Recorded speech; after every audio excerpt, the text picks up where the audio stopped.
I'm over here, am I still in shot then? You are, yeah. Yeah. Just on the edge, yeah. Yeah.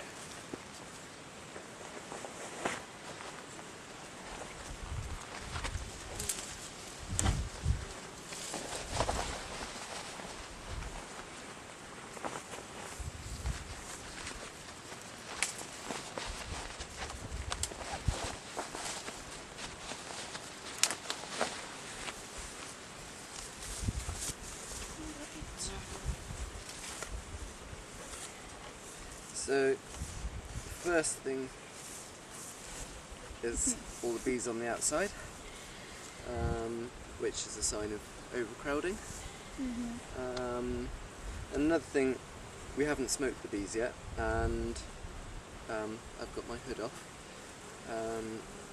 They, in this really hot weather that we're having, with plenty of food around as well, they're just much more relaxed than they will be on other days. Yeah, but the hot weather is not a problem for them. Hot weather isn't, especially here because they're protected from daytime sunshine, midday sunshine. So, so yeah, that means that heat isn't really an issue for them. If the hive was in a sunny location, that would be more of a problem. And with this top bar hive, actually, the way the roof sits on here, it sits on these legs, which and there's actually a gap around the edges here, so it doesn't actually seal. You can see that it wobble back and forth, and then there's also a small gap along the top here. So the heat that builds up on the underside of the boards can just move up and suck in colder air. So these hives, they're actually really well designed. Will that be a problem though during winter? The gaps. So not really, because the insulation comes from these bars. What would be a problem, and that's why we brought some more bars along, is that there are small gaps between the bars. So by putting filling the whole hive up with bars, that then puts pressure on the bars, or if you fill them up the right way, which means that you then don't get the gaps between the bars. At the moment, they've... It's not good if it's just a few millimeters. Exactly, because that means that the warmth that they produce would go upwards. In the summer, again, the weather's warmer, so losing a bit of that warmth is less of a problem. And also, because they're active, they've probably, all these gaps probably aren't actually gaps that go all the way down, because they've probably filled them with propolis. If in the winter, when they're less active, you open them up and then put it back together, and don't put the pressure on to close that gap, that means that they might lose quite a lot of heat before they manage to propolise the gap again. So that'd be much more of a problem.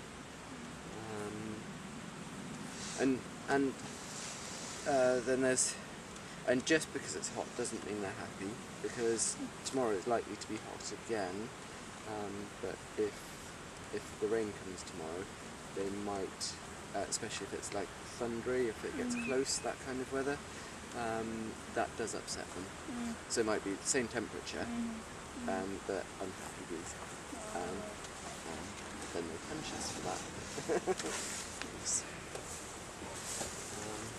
I think before we open it, I probably should put my bee suit on. I'd suggest that we don't smoke them initially, just so you can experience how friendly they are today, even without any smoke. And yeah, just, but if at any point you would like them to be even calmer, then we've got the smoker here, so we may as well use it. Or also if we want to push them out of the way somewhere.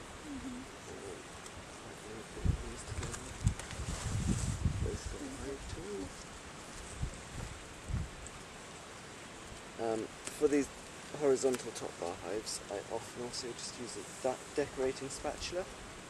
They work really well, Okay. rather than a hive tool. But you can just buy them in a DIY shop.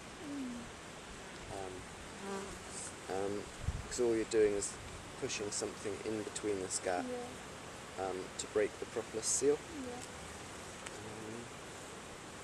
Yeah, that overcrowding that I thought I was seeing sort of from the bees all being out the front there. It's a wax moth. Oh yeah, kill that wax moth larvae.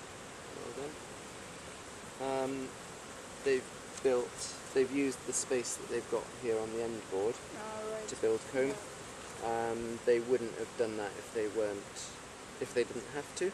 So if they had space somewhere else, they would have used that space. I think from what Mark was saying, he probably only put 2 new bars in. That was last week. I think so. I haven't been here for 15 There's days. plenty. And I think initially I said sort of to put 2 bars in a week's time, and then I thought actually with it being July and if the weather stays warm, I said maybe to do it every 5 days. Right, okay. So that means that they would have had 4 new bars, which probably would have been better for them actually. Okay. So that's mainly just nectar on there. Let me check for the queen. Yeah, so there's still a bit of brood around the bottom. Yeah. Going by what I've seen on other hives, so what bees often do is that if there's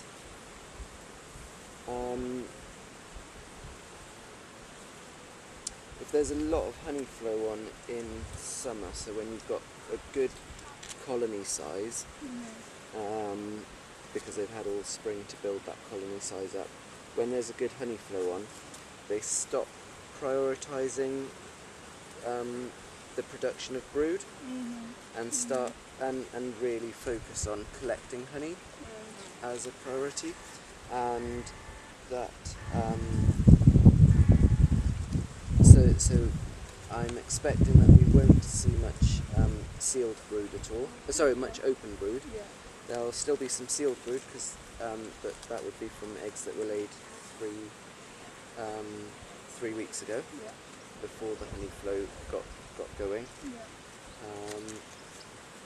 Whereas now there'll still be some egg laying going on, but just much less of it, because what they'll really be focusing on is getting as much nectar in as possible.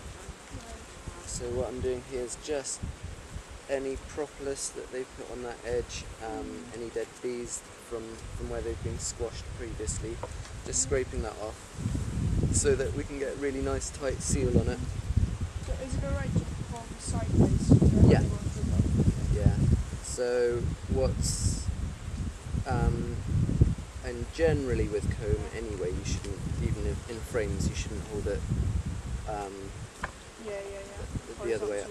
If you do for some reason need to hold it horizontal, then put your hand on, just gently let wobble your hand on it so that the bees can move out the way. And when they've moved out the way, so that you're supporting the whole comb, and then you can hold it horizontal. But yeah, if I was just to hold it horizontal by the bar, because there's a lot of honey on there, it would snap off. With an empty comb, it probably wouldn't break off, but with a lot of honey on it, I think we've probably got, yeah. So they are buzzing about a bit now. So if I put a bit of smoke on them, they will calm down a bit. And actually we can also use the smoke to move the bees off the comb, and then we can see what's under there. Maybe for that we walk over to the camera as well so we can have a closer up look. Yep. So what we've got here is... yeah, that's good. This side. What we've got here is honey at the top, and then we've got a lot of sealed brood. But where the honey flow has been so strong, the gaps in the brood that would normally be filled up by the queen with more eggs, a lot of those are being filled up with nectar now.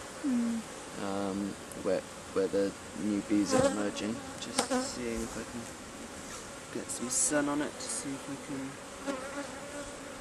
Check for eggs. Yeah. So Yeah. so down. Couple here. So there's larvae there. Yeah. Yeah. Here there's a couple of eggs. You're right. And then down at the bottom, there's a lot more eggs. Oh yeah. So and that's normal, is that they where they store food and brood together, that the food goes at the top and the brood goes at the bottom of any comb. Yeah. So down here there's no nectar below that line really. One or two cells there. One or two, but virtually no nectar below that line, and virtually no new brood being produced above that line. So any cells that come empty up here, almost all of them have got nectar rather than eggs. So the brood is in the bottom because the heat is coming up, or why? What's this? I'm not exactly sure why they do it that way, but it is. And one thing that I've noticed is definitely that further away from the entrance is where they put the honey. Right, so they come from the bottom, so that's where they put it. So the general pattern that I would expect to find, and sometimes through the way that I move comb around, it's not like that, but generally when bees move into a cavity, they'll start building at the top of the cavity, and a small colony, then main priority is just to get bees going, especially in spring. So they'll put brood in it almost straight away, and then honey, and as they increase the size of the comb, as they move downwards through the cavity, they'll put honey away from the entrance, at the furthest point from the entrance, and the brood below that. Okay. So some people say that they put brood at the bottom and honey at the top. Yeah. It's not actually true. They start at the top with whatever they're doing, but they'll prioritise the honey away from the entrance and at the top. So if there's honey at the top, then the brood obviously has to go below. If there's no honey at the top, they'll actually put brood at the top. So before the honey flow started, the eggs were being laid up here. There's a lot of sealed brood up here. Right at the very top there's honey, but then just an inch down we're already into sealed brood. And now the honey's getting the priority up here, so anything that emerges gets filled with honey, and then the brood has to fit in below that. Yeah.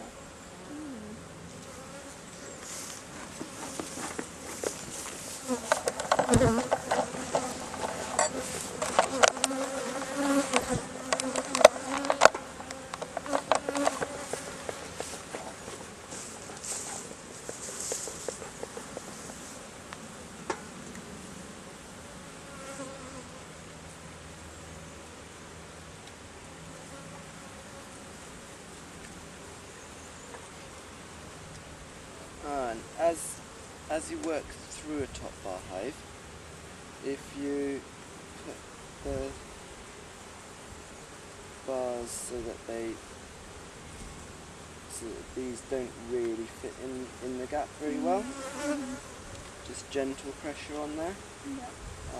So not to squash the bees, but just to make them feel uncomfortable in that gap.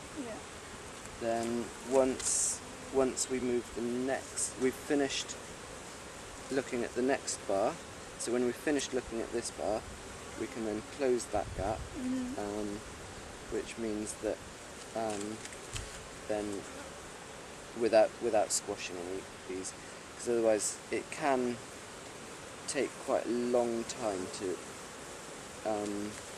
try and move all the bees out of the way. And see, they really don't like the sensation of their bars being scraped. I think it causes a certain type of vibration that maybe reminds them of rodents gnawing and stuff like that. I'm surprised at how how buzzy they are actually today. Mm. I'm expecting them to be more relaxed today.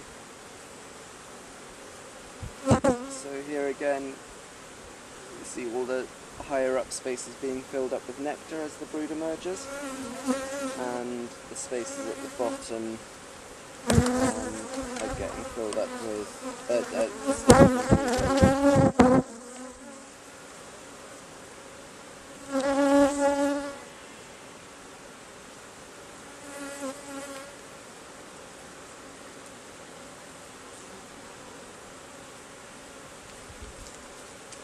and what's really important, so the bits that I'm scraping off, I'm actually dropping them into the hive. Yeah.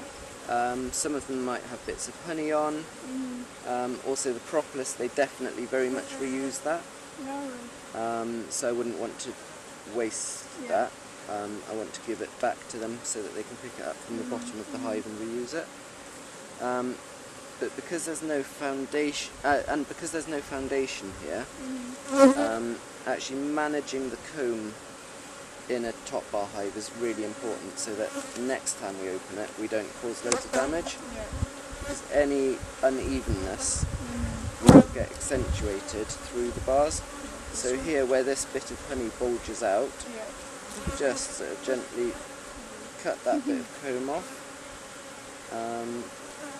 Then the bees will pick that honey up and store it somewhere again.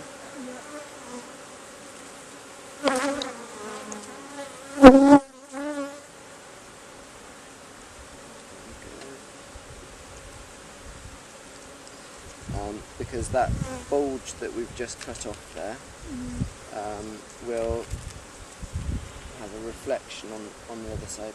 So now that we've finished with this bar, just gently push this together so there's no bees in the way, no crunch, and then line that one up so that there's again gentle pressure on them so that they feel uncomfortable and move out the way. And I think what I'll do in a minute is get you to come over this side and start moving the bars around yourself, and I'll let you know what to do.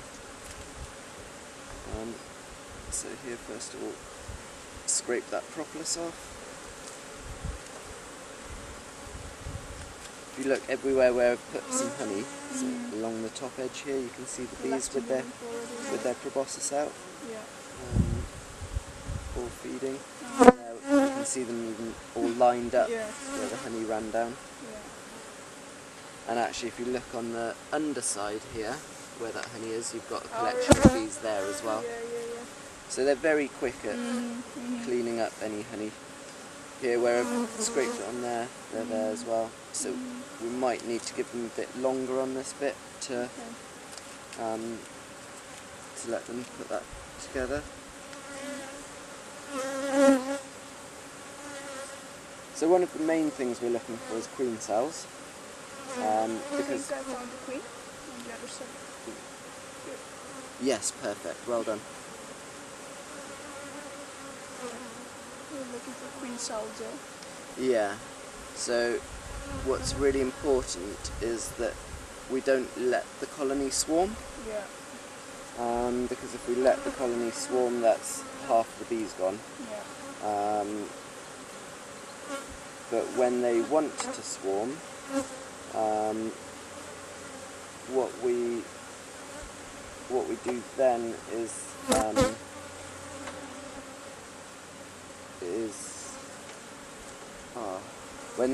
when they want to swarm, that's the best time to split the hive. Yeah. So you can split the hive any other time as well.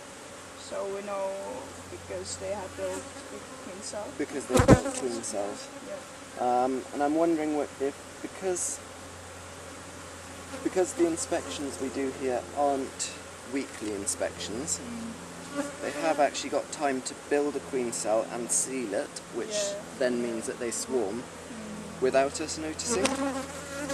So I'm kind of wondering whether we should artificially encourage them to swarm now by separating the queen from the other bees.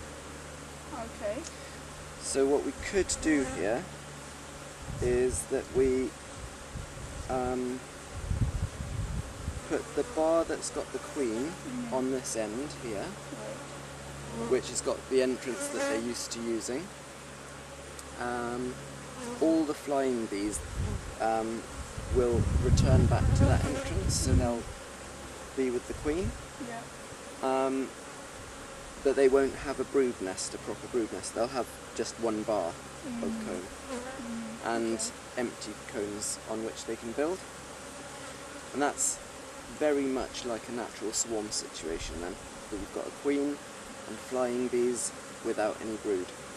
And because they've got such a lot of nectar coming in now, they can then very quickly build a lot of comb, bring in a lot of honey, build a lot of comb, and establish themselves just like a swarm would. Okay. And the other half of the colony, all the comb that's got the bees on, the brood, the eggs, all of that, if we move that to the opposite end here Yeah. and open up the entrance that's there, Yeah. because they're then queenless, they will, they'll know within 4 hours they would know that they're queenless and start building queen cells where there are eggs. Okay. So because one of the many magical things about bees is that there's 3 kinds of bees, honey within the honey bee hive, but only 2 types of eggs. So you have the queen, which is a fertile female, you have all the workers that are sterile females, and you have drones, which are males. Yeah. And the first 2, the sterile females and the fertile female, they all come from the same egg. It's what happens to it afterwards that makes the difference. Yeah. How long they're in the cell. How long they're in the cell for, the shape of the cell, Yeah. and how they get fed, and the hormones that then activate certain gene expressions. Yeah. So I'm just thinking that might actually be a good thing to do now. The colony's strong enough, and with a bit of autumn But feeding, is then it quite certain that they're going to build queen cells? yes, Yeah. yeah, there's more than 90% chance that that's what they do.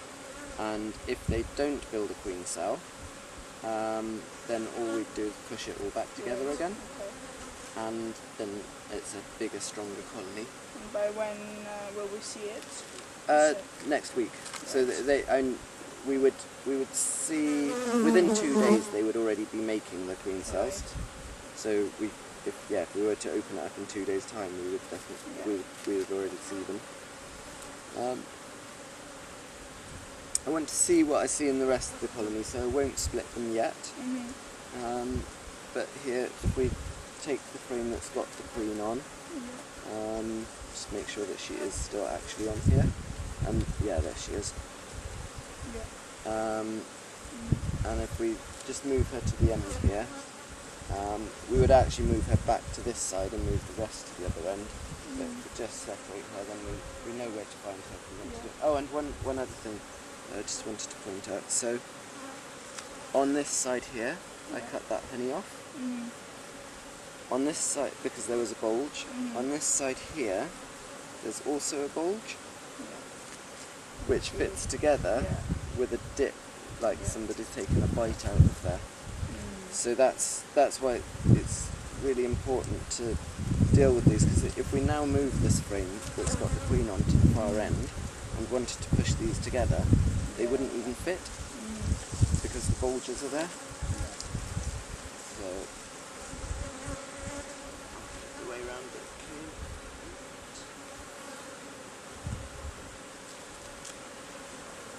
Oh, and another thing worth noticing is it's not as congested as I thought it was. If you look at the bottom there, there's a little bit of there's still a little bit of space, so they could have still brought the comb down a little bit further, but not much. Why do you think they started building on the last garden? Partly because they could, because it was warm enough. Okay. And partly because it is congested, and like I said earlier, they start building at the top and work their way down.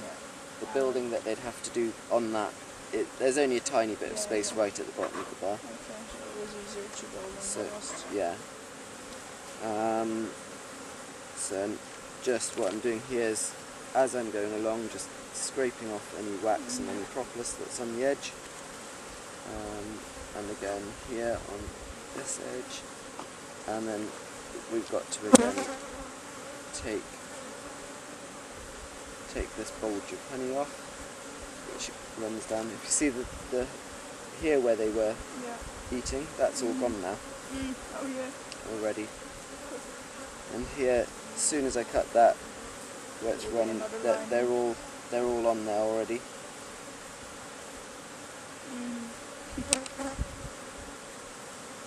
Oh, the pun looks nice. Yeah, one of the bad things about wearing a bee suit is that you can't just stick your finger in there and stick the honey in your mouth. Yeah. Especially with some Swiss and Austrian beekeeping videos, I've noticed quite a lot of the beekeepers don't wear bee suits, not even a veil. Yeah. Have they And- just grown accustomed to getting bitten on?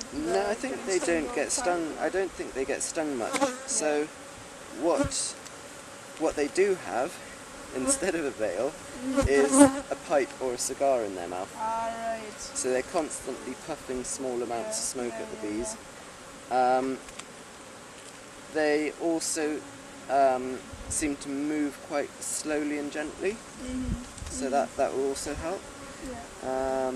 And the majority of those do wear veils.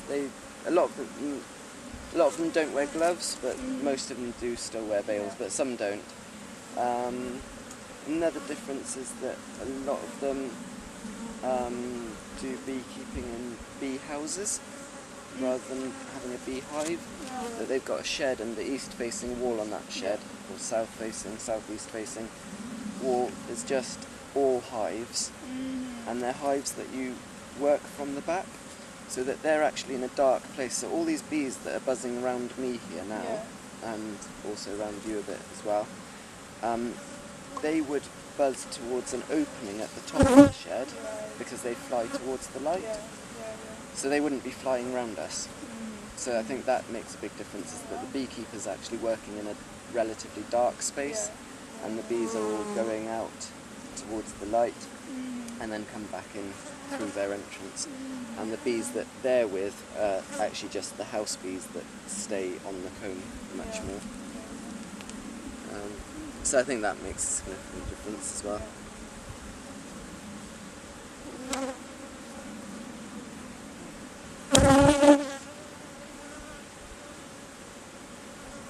So on this comb there's virtually no brood at all.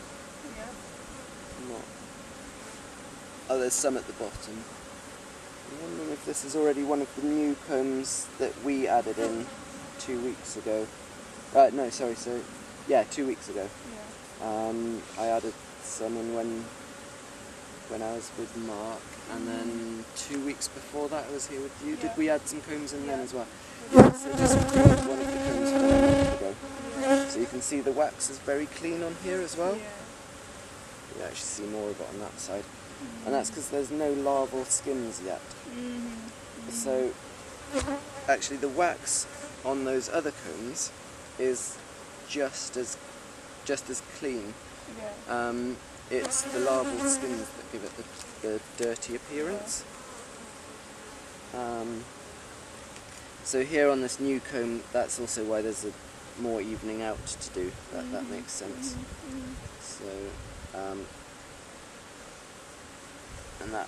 so this bulge here, we've got a new comb on that side, which will sort of correspond with that bulge.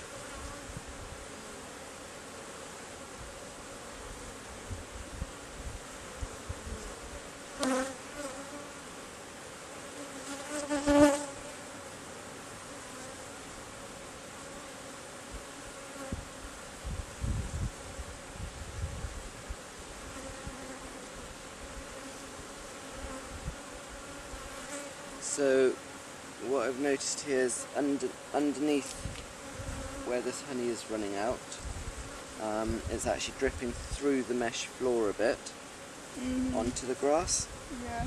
which could be a significant problem. What it might do is encourage other bees to come robbing. Right. Initially they would pick up the honey that's on the floor, Yeah. and then once they've picked that up, because they're all coming to this hive Yeah. to get honey, and there's none on the floor anymore, they might then look for the entrance to carry on collecting free honey, rather than Could we put one big prick on the ground and then just later take it away? So we could do that, put something underneath. Yeah, there is. I The mean, one reason of why those. I'm not excessively worried about it is because there's a lot of nectar flow on, Right.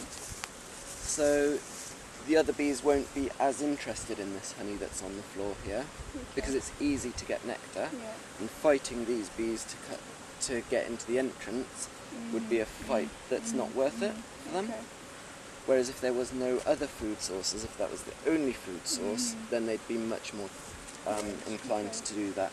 And the other robbing that you get later in the year is from wasps. And again, there are no wasps around. I haven't seen any for weeks.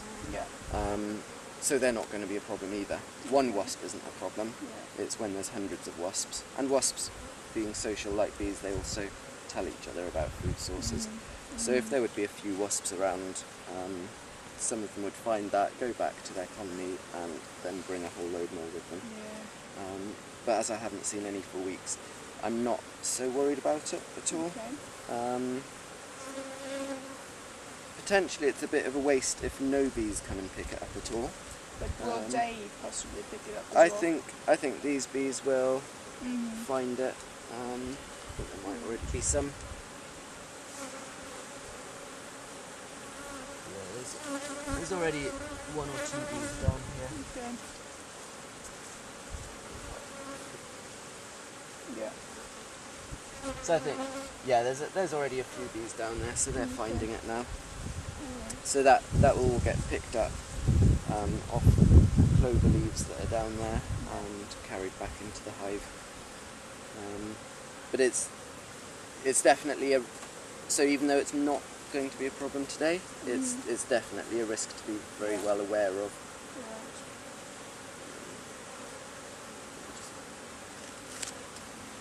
So, and here where they've connected that comb. So I did say I was going to get you to come around, but just because these are now the two very newest bars, and the wax is before they've laid in it, the larval skins, they actually make it stronger.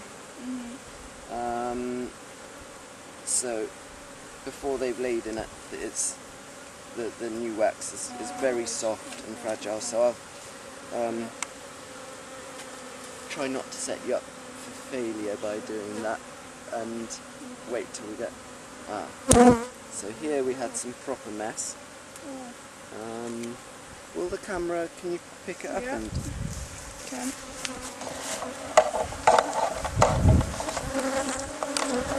So these are the two newest bars that were put in a fortnight ago, and you can see here they've attached some of it to the edge here. There's a gap in the comb here, and then there's a big chunk of comb here which seems to be attached more to the outside edge than to the bottom, than to the bar where it should be attached. So that is one of the reasons why framed beekeeping is much easier. See, the comb that is on here is actually perfectly positioned, and once they get space, once this is removed and they'll have space here, they will build this comb very nicely along the middle. So that's perfectly along the centre line of the bar. It's the next comb that is going to be more of a problem. And I think quite a lot of people who keep bees in top bar hives they have this attitude of being very much hands off. With a top bar hive, you actually need to intervene quite a lot to keep things tidy, so that otherwise you just can't do an inspection at all anymore without causing vast amounts of damage. So I'm going to just run the hive tool along the bottom here. Yeah, that's very firmly attached there, which it shouldn't be, but every colony of bees is slightly different, and what they should do and what actually happens is often a bit different. Part of the reason why I imagine they would have attached it to the sides is also because, again, because of congestion and lack of space. So, had they been given new bars sooner, I think that would have been less likely to be an issue. So I have separated it everywhere now. And I'll slide it along and see what comes up.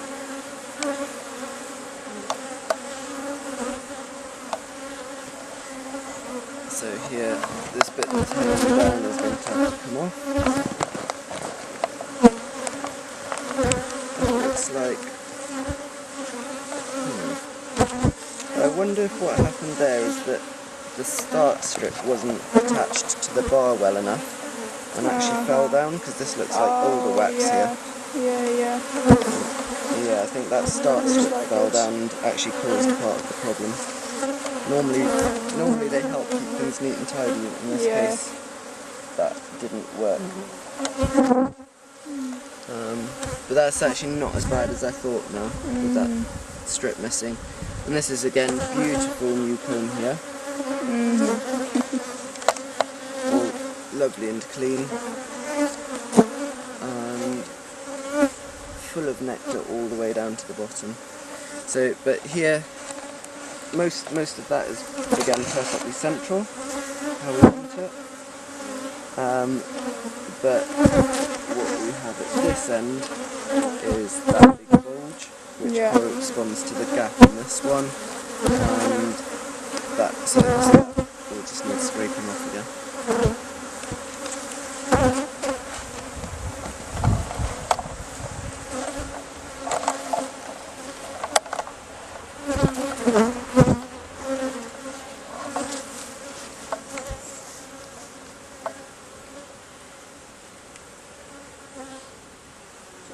What can we do with this part? Leave it up here initially for the bees to clean all the honey out. So today they've got quite a big honey cleaning operation to do to repair the damage that we've caused by doing our inspection. But what we've done by sort of removing any of the unevennesses in the comb that's hanging from these bars is that we've ensured that we won't repeat similar damage next time we do an inspection.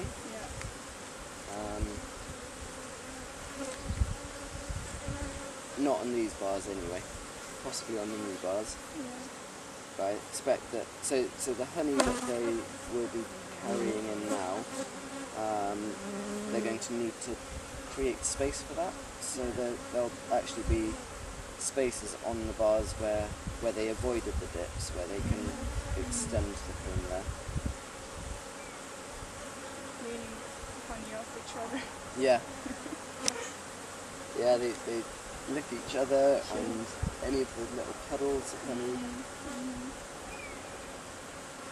So I think those were the 2 bars that I put on with Mark. This will probably be one of the... Oh yeah, that's good. Scrape that off. Be careful when you pull the hive tool back that you don't squash the bees then. So if you're... So when you're pushing down, push quite firmly so that you really scrape along the wood. But then when you're moving it back up, move it away from the wood.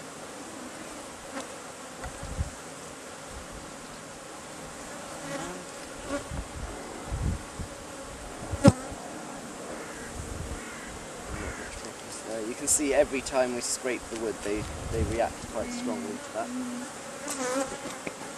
I'm guessing smoke. Oh no, it's not gone out. Usually by the time I pick the smoke up, it's gone out.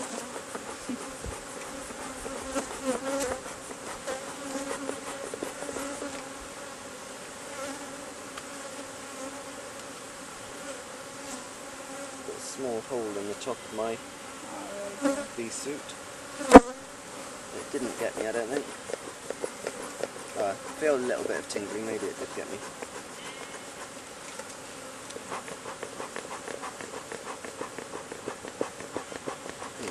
Not sure if this is alive or not.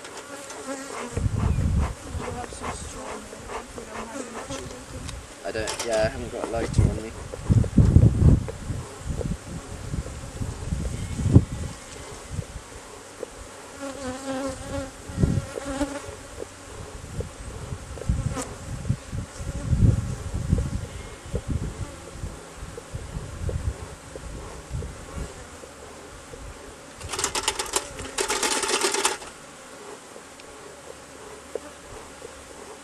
Sometimes a little shaking, some puffing some air on it brings it back to life. Yeah, I think that's... Sometimes also it looks like smoke, but really it's ashes.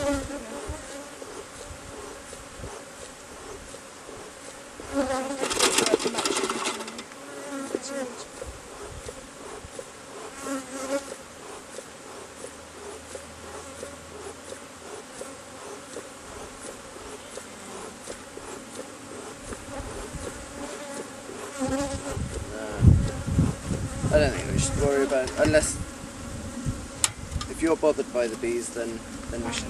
No, nor am I. Let's carry on.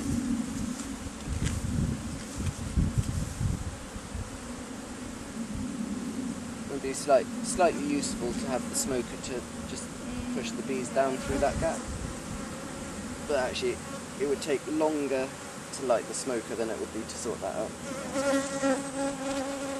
So this is how I like new bars to look. That is almost totally perfectly central. Lots of honey, a bit of nectar, a bit of brood at the bottom. What's that?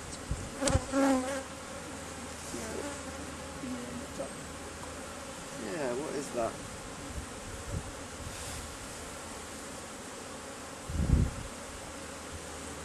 Not sure what's happened there.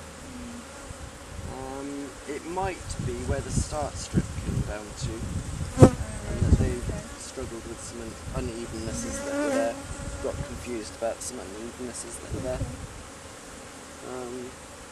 See, it's almost perfectly central there, but it is a little bit over to the side, and that might be what then on the newer bar here next to it caused the problem. So I'm just going to push it ever so slightly. Stick the glove. And you can see from all of this that we're doing is that just why it makes sense for beekeepers to do framed beekeeping rather than beekeeping in a top bar hive. If you've got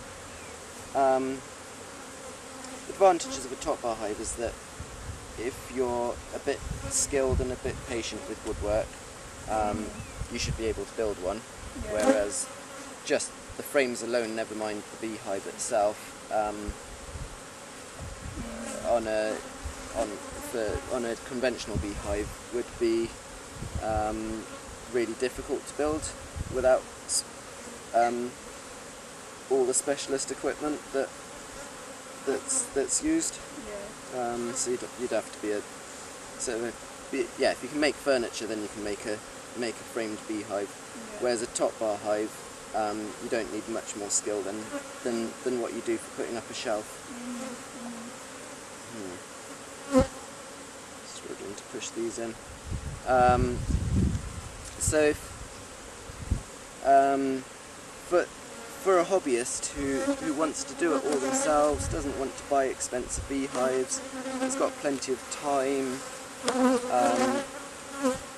horizontal top bar hive like this might be a slightly cheaper option, Yeah. and certainly an option where they can realistically, well, actually be fairly realistic to start beekeeping virtually for free. You might struggle to catch your first swarm, but it's not an impossibility. But otherwise, buying your first colony of bees would be your main cost. The timber for a beehive like this, and bolts and the wire mesh at the bottom, that might add up to sort of £80. Although for thick cut cedar like this, although you can also get waste wood for free or virtually free. With the cedar, you might not have the thickness, so you might have to glue several pieces together to get the thickness, to get the insulation and the strength. But it's something that you can realistically build for cheap or almost free if you've got the time.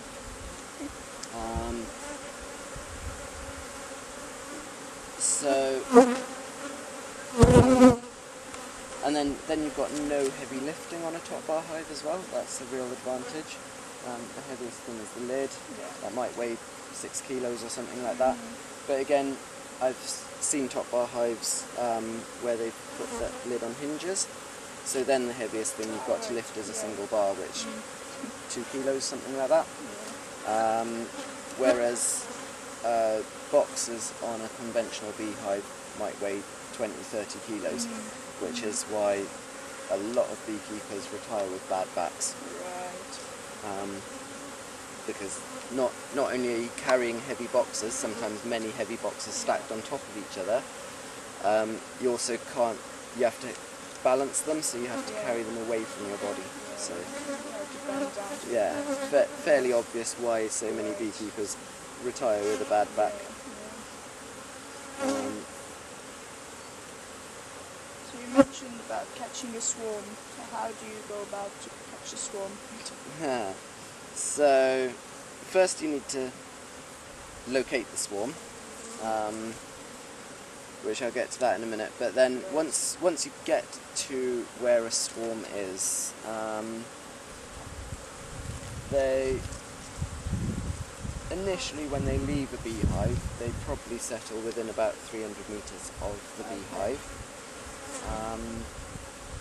and form a cluster, quite often on a low branch like this. If it's on a low branch, you if they were hanging from this branch here, it'd be like a big bunch of grapes almost. So you get a box or an empty bin or something like that, hold it below, and give it a really sharp shake like that, or a couple of really sharp shakes, and they just drop down. And then you've caught your swarm, pretty much. What you might want to do is to prepare for that by putting a big old bed sheet on the ground first. If you then shake it into a cardboard box, you then do something which seems a bit counterintuitive, because you tip the box upside down, so all the bees then fall out of the box onto the sheet. And just raise the box up an inch maybe, so that bees can go in and out of that freely. They want to be in the dark, they want to go into a dark space. So there'll be some bees flying around, some that were still stuck to the branch, all of that. They will all make their way down into that dark space. Half an hour later, they'll be inside that box.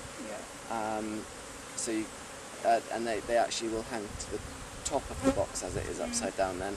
So you can close that gap, the sheet, wrap it up in the sheet, tie it shut even, which means that, and then tip it the other way round again. Mm. They'll then make their way up to what's then the top, which will be the sheet. So make sure the sheet is pulled tight, Yeah. because otherwise the weight of the bees will pull the sheet into the box.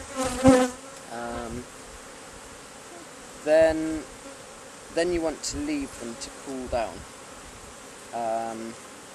So you don't put them in their hive for the whole of that day.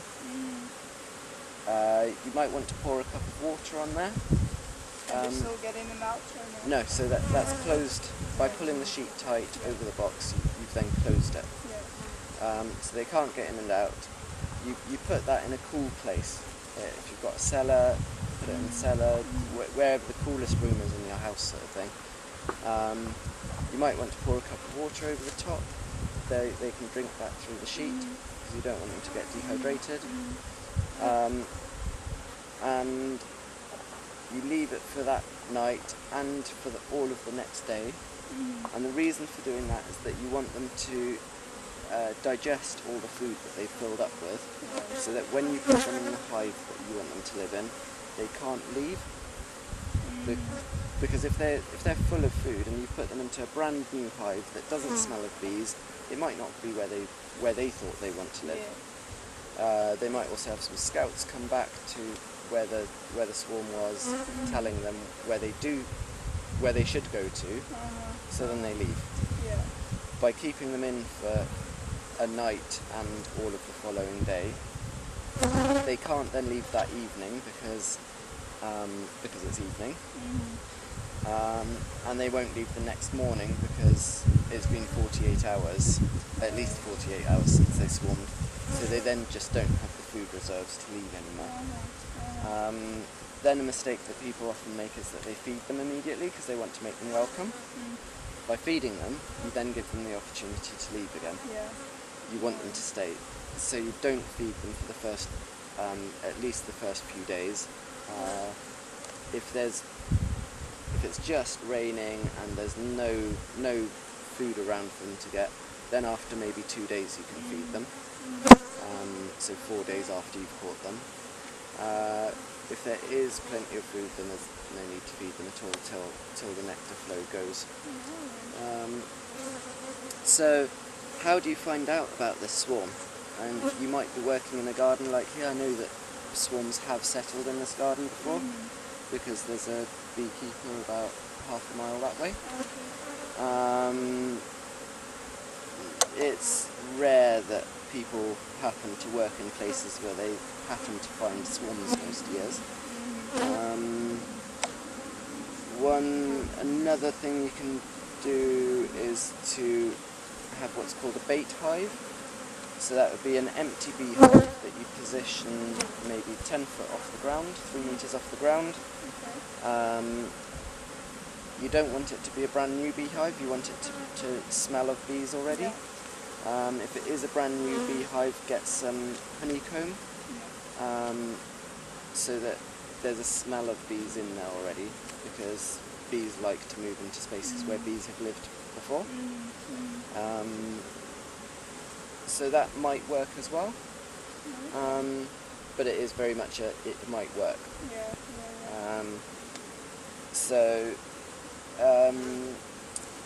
There are people who typically get phone calls when swarms arrive. So members of the public, when they see a swarm, they might phone the police, they might phone the local council. Neither the police nor the local council want to be dealing with a colony with a swarm of bees. So if you, in spring, maybe March, April, contact your local council, contact the police, and tell them that you want a swarm, give them your phone number, then you get a phone call, hopefully, and that's probably your best chance of getting a swarm. Another chance of getting a swarm is to contact the local beekeeper, or several local beekeepers, especially if they're into natural beekeeping. I met a beekeeper earlier this year and she gives swarms away. But yeah, the most reliable thing to do is to contact somebody like me who sells bees. cellular colony that's ready to go.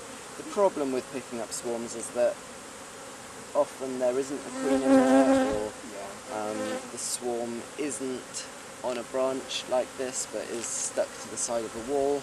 When you scrape them off the side of the wall, you kill the queen by mistake, so then there's no queen. So the whole colony will die because it's queenless. Then other problems might be that that everything goes well, except for that the colony then, because of the genetics being as they are, they might just be really nasty bees that you don't want in your garden, in your beehive, anywhere near you. These bees are buzzing around a lot, but they're not actually attacking us particularly. Some bees are really quite nasty. Not when you first catch them, because they've got nothing to defend, but once they've got a lot of honey like this, then they want to protect that from the mammals that are pulling up out their house. That's what evolution has sort of programmed them to do. So yeah, there's definitely really good advantages to buying bees, especially buying. Think about what it is that you want from your bees, and then buy the appropriate bees for that. So again, if you were to catch a swarm from the beekeeper down there, I'm almost entirely certain that he treats his bees. If you then do treatment-free beekeeping with those bees, within 2 years that colony will be dead anyway, unless you manage to split it so rapidly that you're splitting it faster than the colonies die. Which isn't impossible. That's how I developed my treatment-free strain. Although I had the good luck that there were already quite a lot of feral bees living local to me, that were obviously not being treated either. They were in hollow trees and stuff like that. So I had the advantages of those genetics, and I actually caught 1 or 2 local swarms as well. But typically, so I'm not on any swarm lists anymore, because it takes a long time to catch a swarm that may not turn out well.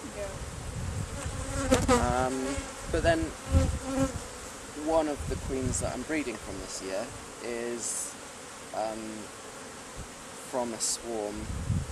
I don't think, because I wanted to prove that it was good, it was a swarm that I had 3 years ago, and there's still no sign of varroa, so I don't know if it's the queen that arrived in the swarm, or if it's a queen, if it's her daughter, but they are from the swarm. So you can get some really good bees from swarms, but that's not a swarm I went out to catch. That's a swarm that arrived in an empty beehive that I had standing around.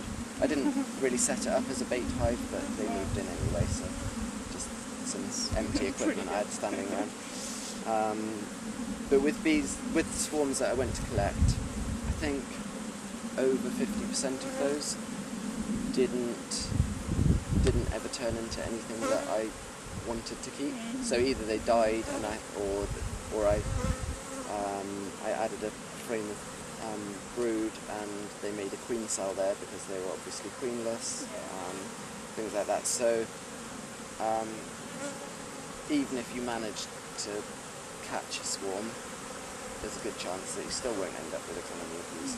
So it depends a bit on patience, but putting a bait hive out is definitely a good idea, because if you're into beekeeping, you've got empty hives anyway, so you may as well put it somewhere where bees can move into it. But actually relying on that as your way of getting bees is probably not probably going to lead to disappointment. Here there's a bit of wax moth in there, you can see. So if you stick your hive tool into there, just gouge it out, you will damage a lot of brood there, but you will also get the wax. There it is, here, near my thumb. So that's what you're looking for, and then squash that. There you go.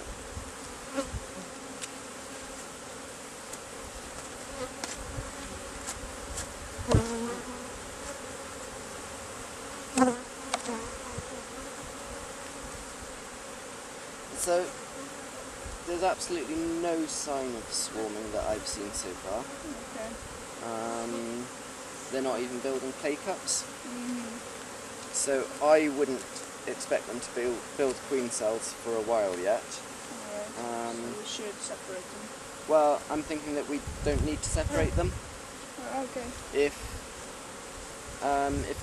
they were already building clay cups, Mm-hmm. I would be worried that we might miss a swarm next week if I only come in 2 weeks' time. Okay. But as they're not building clay cups yet, we could also wait till August to do that split. Leave the colony together now, just put some new bars in so that they can build up more, Right. and let them build up nice and strong. Okay. We would then, when we split them, have to feed them, Mm-hmm. but that's okay as well. I think we'd probably have to do that anyway if we make multiple colonies. Yeah. But they also build, if they're already starting to think about swarming, which you see when they're building clay cups, which is the beginnings of a queen cell. They just make better quality queen cells, which then produces better quality queens. So I think that we'll put the queen back with the rest of the colony. Okay. And yeah, just give them the extra space, let them build up stronger. So if you would like to, you can pick the last 2 bars up, one at a time.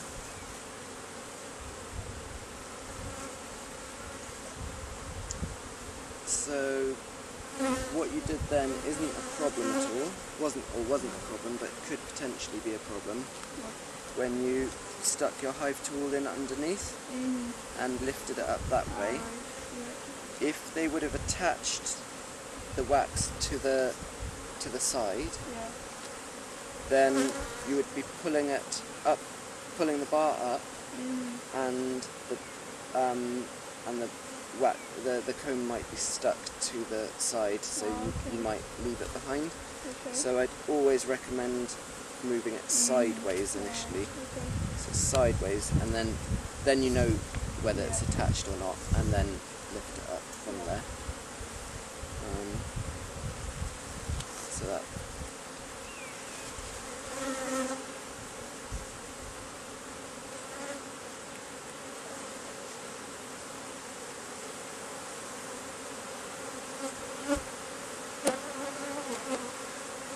That looks like that was a new bar as well, actually.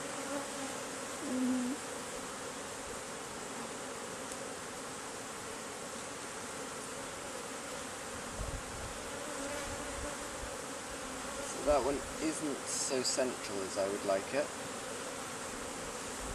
and you can see actually on this side, if you see there, the comb is quite far away, whereas if you see on this side here, the comb is bulging out, and that's why where that comb has had to fit into that gap kind of. So what I'm going to do here is just cut some of this off a bit.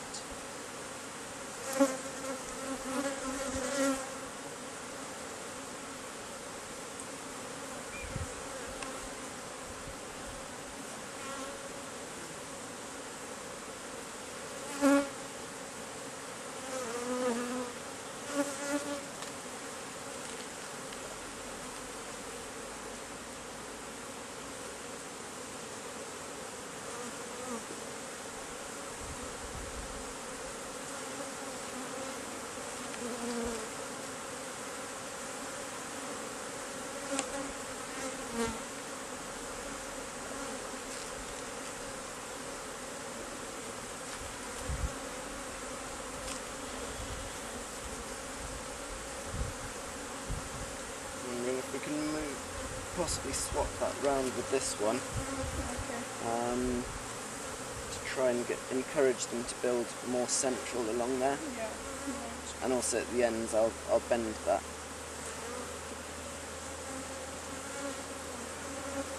So on new comb, when you start messing around at the top with bending it into better positions, that can often lead to it breaking off, especially when there's the weight of all the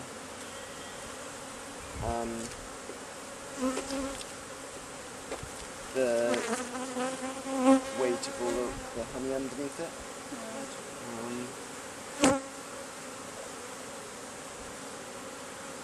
Yeah, so these two bars used to be next to each other, and then the reason why this one's off centre, I think, is, and why I left it that way, is because we've got the bolts on the inside here, so we do need a bit of a gap. Yeah.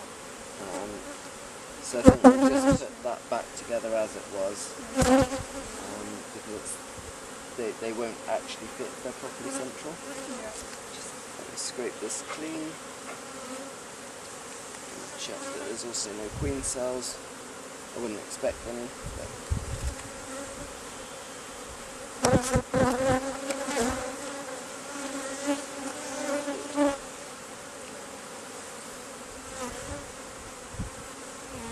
no queen cells, all perfect.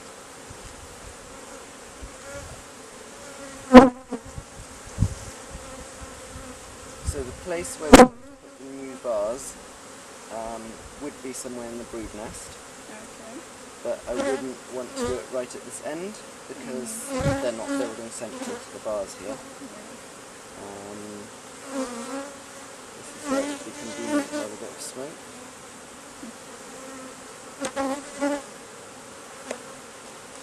You'll see in a minute when we go through the other hive that we can move considerably faster.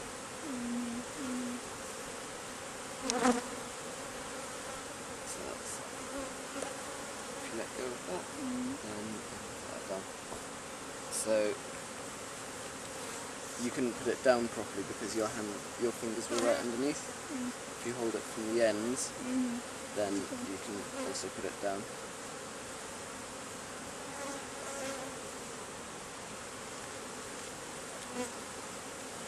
So, just trying to get rid of these bees from here.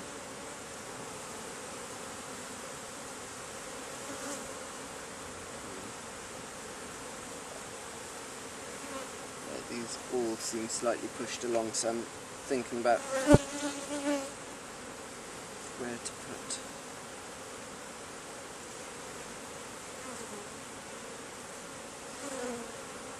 So normally I say to put bars back the same way they came,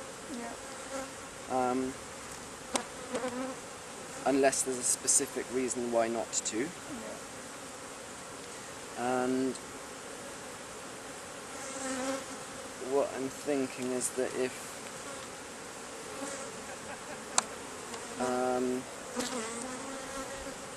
we were to take these two bars that where the comb fits together and turn them both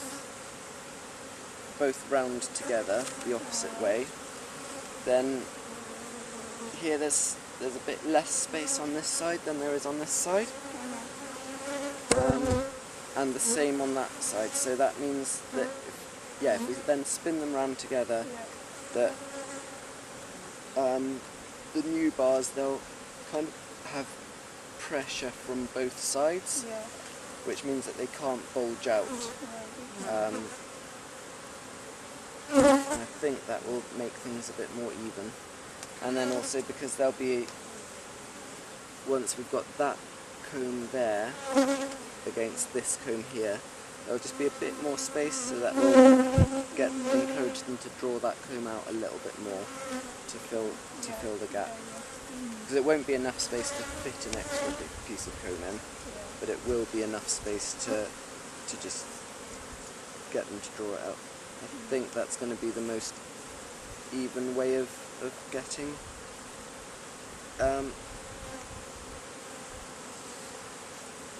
that done. So there.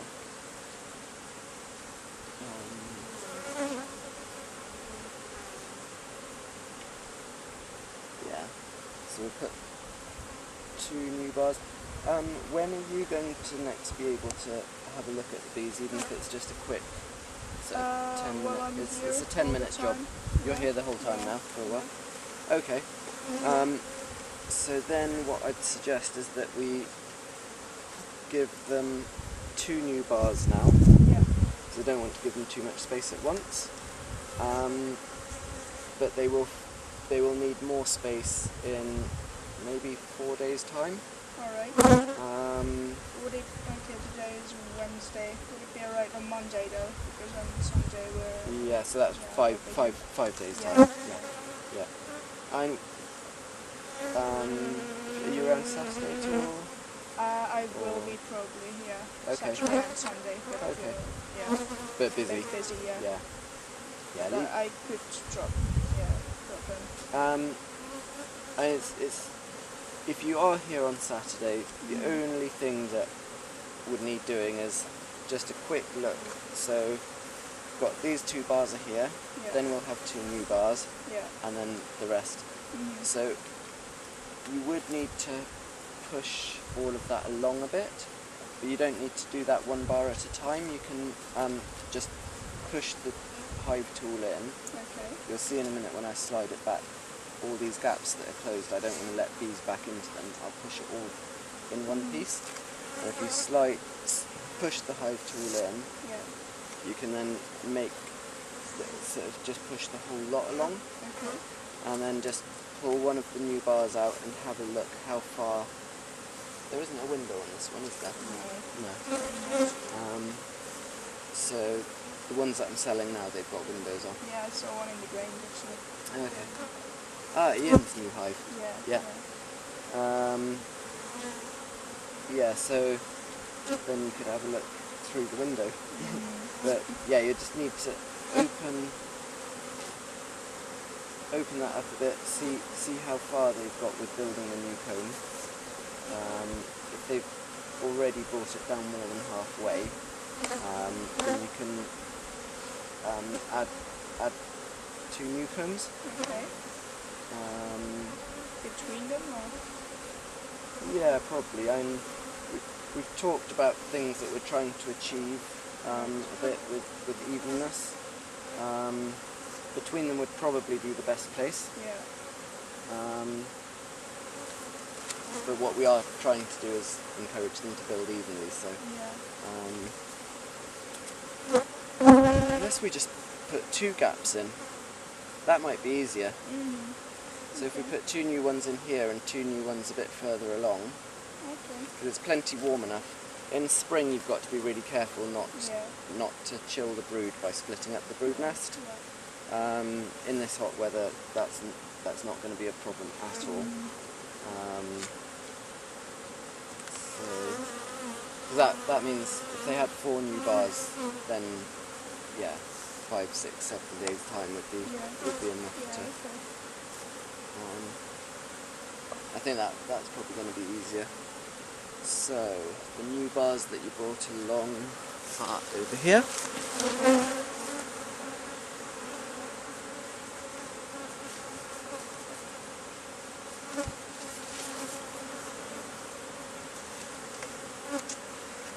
I'm wondering whether we use the ones with start strips or not. That's not on properly. Yeah, they needed heating a little bit more to stay on there properly.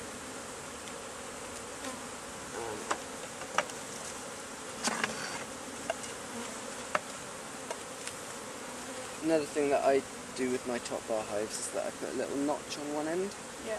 so that they always drop down in the same place.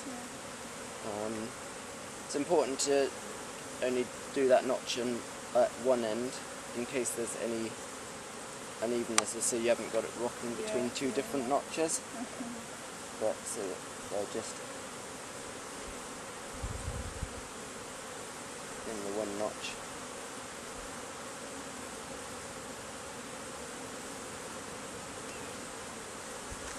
That's 1 new bar.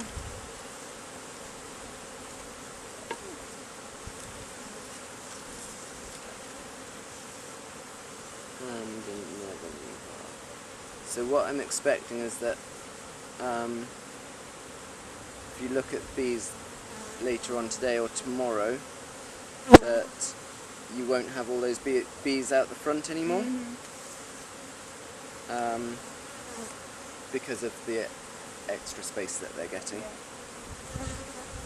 So we'll push those along together, not to squash the bees, but just to leave them there, and then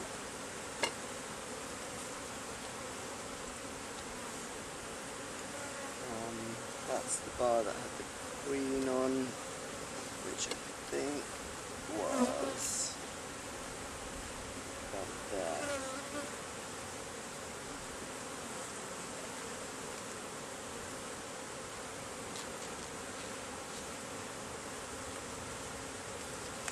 Or was it one further this way? No, it was this one here. Yeah, I had that right. Because that's where we cut those bulges off.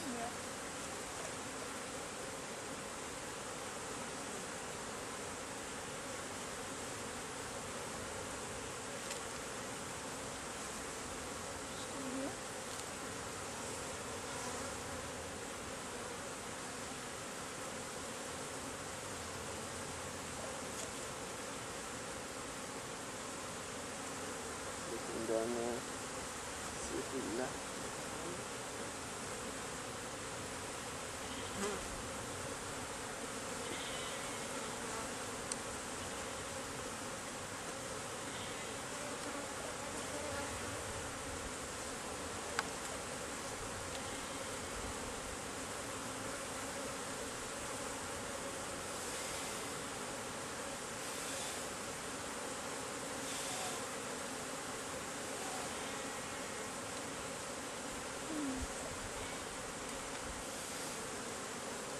If she's not here, then she'll have made her way back into the hive.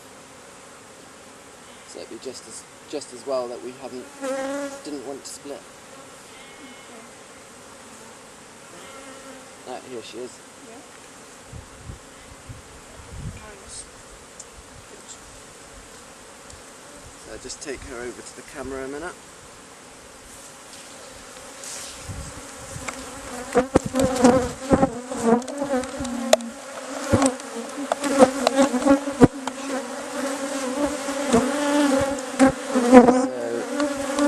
Things to notice about the queen is that she's a bit bigger.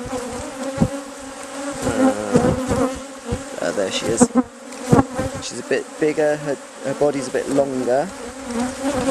She's different from the drones that are also big. The drones are much fatter, much wider than the queen.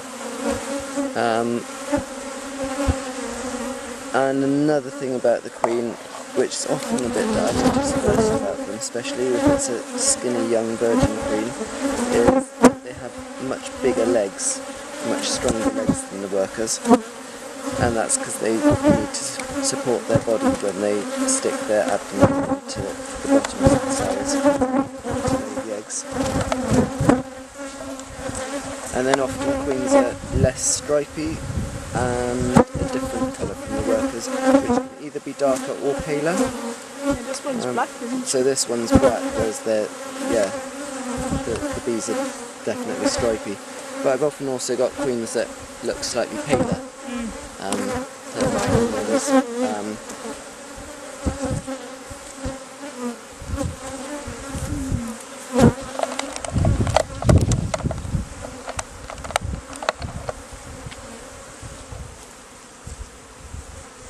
So just before I drop that in as well, because the comb is slightly over to the side, I'm just going to straighten that out a little bit.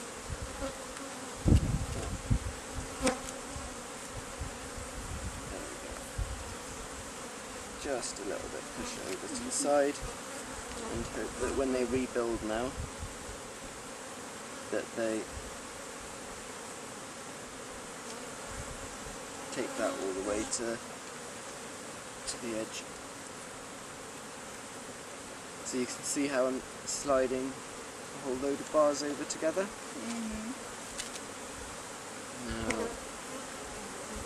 there was loads of bees in this gap, and most of them have left now. fatter ones couldn't.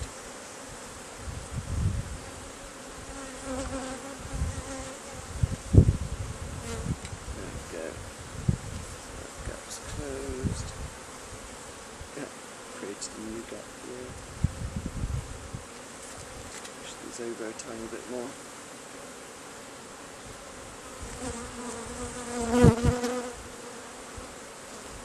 So this, where beekeepers that have got a lot of bees and are used to framed beekeeping get really frustrated. Yeah.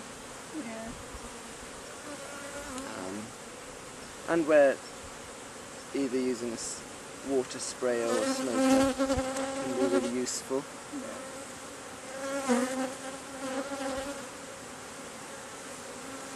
Just to speed things up a bit. If we were to pop some smoke on them now from above, that would definitely move them out of the way.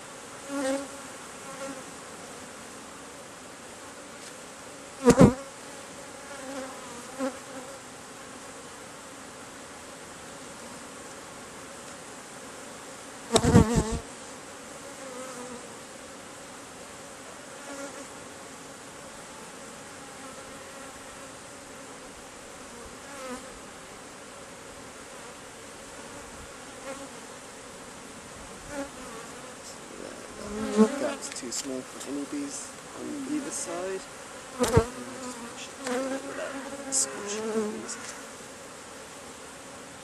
And do the same here again.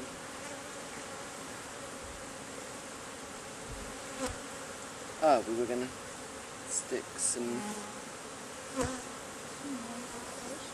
Yeah.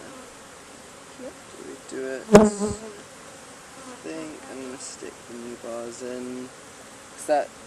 This is the frame that was where we had the unevenness. Yeah, I think these ones here, this gap's going to make a more even bit of comb. So they'll probably be much slower at building here because there's hardly any brood here. There's some brood here, and the weather's warm enough, so they will be able to make wax there. But in colder weather, I wouldn't expect them to build very well at this end. And again, what I said about them building away from the entrance, that means building up high, but it also means entrance there. These combs had much more brood on than these combs at this end. So it is very much about putting the honey away from the entrance and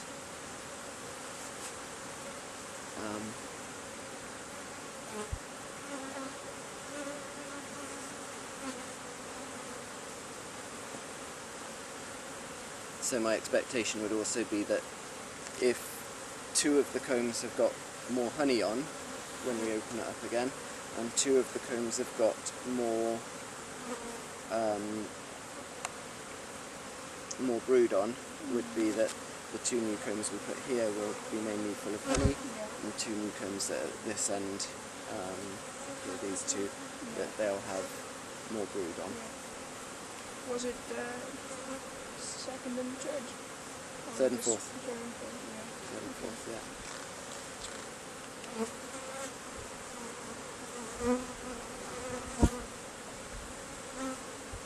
You can tell they've had a few different top bar hives here, because there's quite a lot of different top bars here as well. Here, these very thin top bars, they're from a hive that I think came from Thorns. They're probably the cheapest top bar hives that you can buy, and they've got a window, so inexperienced people think they're brilliant, but the hive was already falling apart within 5 years.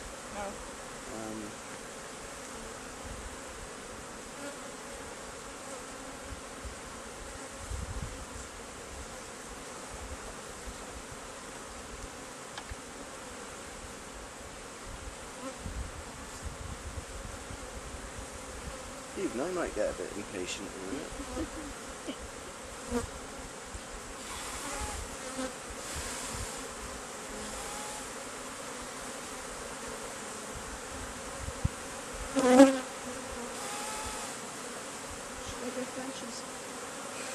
I think I'll have it done by the time you bring them. Yeah, okay. There we go. You got new. So we'll put 2 new bars now.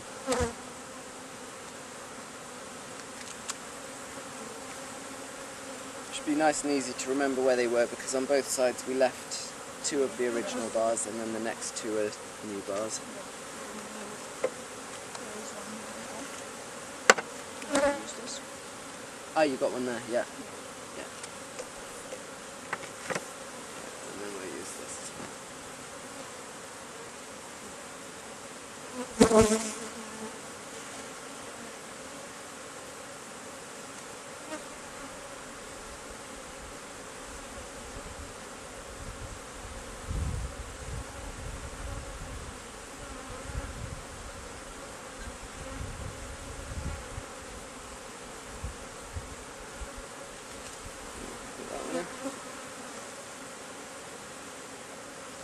So what you're trying to do there is just put some pressure on the bees, but without squashing them.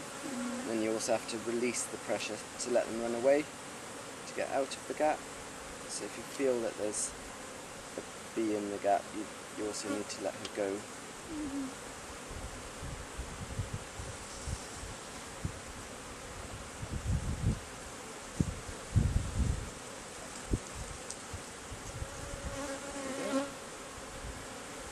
This one shouldn't be as difficult as the last one I was doing, because there's all that extra space for them to disappear into of the 2 new bars. Oops, something fell down.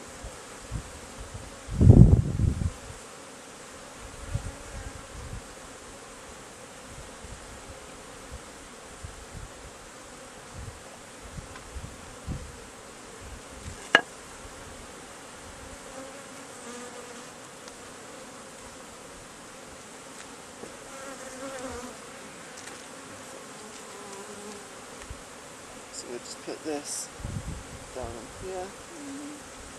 They'll carry on getting the rest of the honey out of that. They'll also carry on getting the honey off the top of these bars.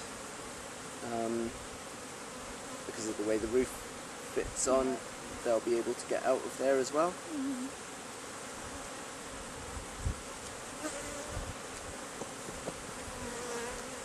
And then we need to put the rest of the bars up on here so that we can create real pressure on there to keep those gaps nice and small.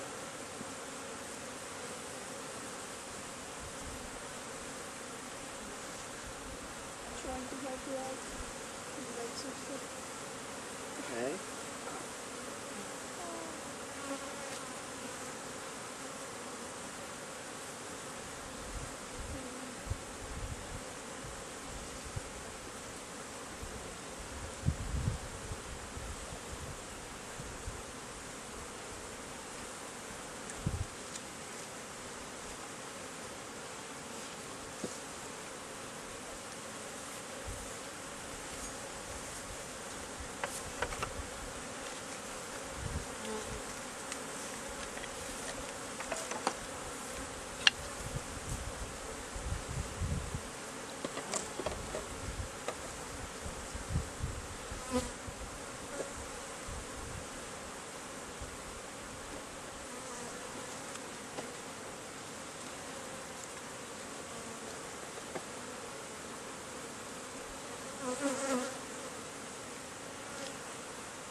Half stuck on doesn't work so well.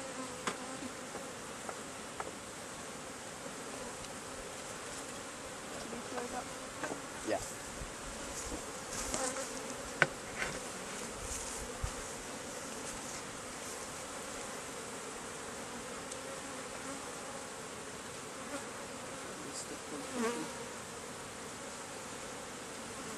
That's good.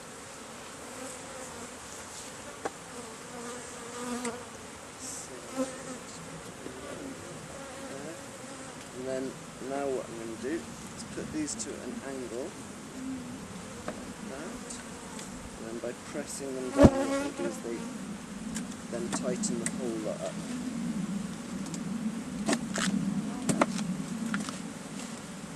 That's now put a lot of pressure on all the bars, and that's why a really solidly built top bar hive is really important, so that this doesn't break by putting that pressure on.